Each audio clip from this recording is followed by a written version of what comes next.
मीरपुर नाम के शहर में तेजस अपनी पत्नी नीरू के साथ रहता था। पति पत्नी दोनों ही नौकरी करते थे। एक दिन तेजस गांव अपनी माँ के पास फोन करता है। हेलो, प्रणाम माँ। जीते रहो माँ, तुम दादी बनने वाली हो हैं? अरे वाह, ठीक है बेटा, मैं कल ही आती हूँ। जब माँ जी शहर पहुंची तो बेटे बहू ने बहुत अच्छे से स्वागत किया। लीजिए माँ जी, चाय। अरे गर्मा गर्म पकोड़े ले आओ माँ के लिए। नीरू रसोई में गई और 2 मिनट में ही पकोड़े ले आई। जी ये लीजिए। बहू, जादू से बनाए हैं क्या? अभी तो रसोई में गई थी। यम्मी। माँ जी, शीला रसोई में पकोड़े तल रही है, मैं बस लेकर आई। हे भगवान, मेरा धर्म भ्रष्ट कर दिया तूने। अब तो गंगा जल से शुद्धिकरण करना होगा।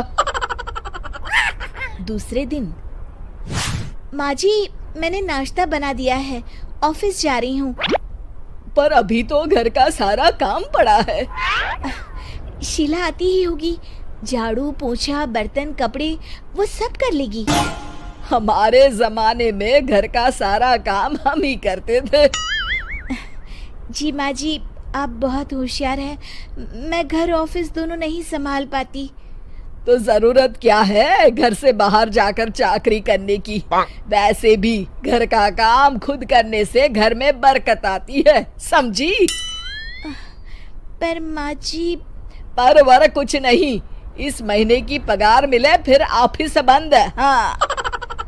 रात को नीरू तेजस से कहती है, सुनिए जी, माँ जी बोल रही थी कि मैं नौकरी छोड़ दूं। वैसे ठीक ही तो है, अभी तुम्हें आराम की जरूरत है। फिर भी आराम कहाँ, शीला को छुड़ाने के लिए बोल रही थी। तो अब 24 घंटे में इतना काम तो कर ही सकती हो। पर जॉब पसंद है मुझे, घर पर मन नहीं लगेगा। अगले दिन जब दोनों ऑफिस के लिए निकल रहे थे, मेरी तो कोई कीमत ही नहीं है इस घर में। माँ जी, आजकल महंगाई बहुत है, रहन सहन भी बदल गया है, दोनों नौकरी करते हैं तभी ठीक रहता है। अच्छा, तू कहना क्या चाहती है? मेरा बेटा तुझे बिठा के खिला नहीं सकता? तू ही इस घर का खर्च चला रही है, हैं? नहीं माँ जी, मेरा वो मतलब नहीं था। मतलब खूब समझती हूँ, ये बाल धूप में सफेद नहीं किए मैंने। हाँ। अब तो ये रोज का काम हो गया था। तेजस भी रोज की झिकझिक से परेशान हो गया था। एक दिन उसने कहा, नीरू, वैसे भी तुम्हें मैटरनिटी लीव मिलने वाली है, तो अभी से ही छुट्टी ले लो। पर क्या, मेरी सैलरी अच्छी खासी है। आखिर नीरू ने रिजाइन कर दिया। जब बच्चा हुआ तो घर में सब बहुत खुश हुए। कुछ दिनों बाद तेजस फाइल देख रहा था। क्या हुआ तेजस, कुछ परेशान लग रहे हो? हाँ, वो हमारी जितनी सेविंग्स थी वो तो हॉस्पिटल में और छठी के फंक्शन में खत्म हो गई है नीरू। और अभी वैसे मंदी चल रही है तो मैं बोल रही थी कल मुन्ना को हेपेटाइटिस का टीका लगवाना है। नीरू, क्या पोस्टपोन नहीं कर सकते? नहीं जी, बिल्कुल नहीं। अब तेजस को समझ में आ रहा था कि उससे गलती हुई है। पैसों की कमी का असर घर के माहौल पर भी पड़ रहा था। अगले दिन, बेटा मेरा चश्मा और ये दवाइयाँ ले आना, पर्चा देते हुए माँ जी ने कहा। जी।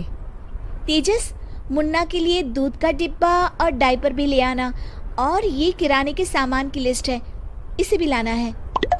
तेजस गुस्से में लिस्ट मरोड़कर फेंकता है और चिल्लाता है, पैसे क्या पेड़ पर उगते हैं? ये ले आना, वो ले आना। अरे पर ये जरूरत का सामान ही है। वो गुस्से में बिना कुछ कहे ऑफिस चला गया। अरे लंच तो ले जाइए। नीरू दौड़कर डिब्बा पकड़ाती है। एक दिन खाना खाने के बाद, नीरू, अब तो मुन्ना कुछ बड़ा हो गया, तो अब तुम वापस ज्वाइन कर लो ना जॉब। पर इस रिसेशन में जॉब मिलना बहुत मुश्किल है। ट्राई तो करो। फिर मुन्ना? माँ जी है ना, और एक फुल टाइम मेड भी लगा लेंगे। पर माँ जी, उन्हें तो पसंद नहीं। तभी माँ जी वहाँ आ जाती है और प्यार से नीरू के सर पर हाथ फेरते हुए बोलती है, अब मेरी समझ में आ गया बहू, पहले के और अब के समय में अंतर है। तुम काम शुरू करो, मुन्ना की जिम्मेदारी मेरी। मेरी प्यारी माँ जी। ये कहकर नीरू उनके गले लग गई। शिक्षा, परिवर्तन संसार का नियम है, हमें भी समय के साथ चलना चाहिए।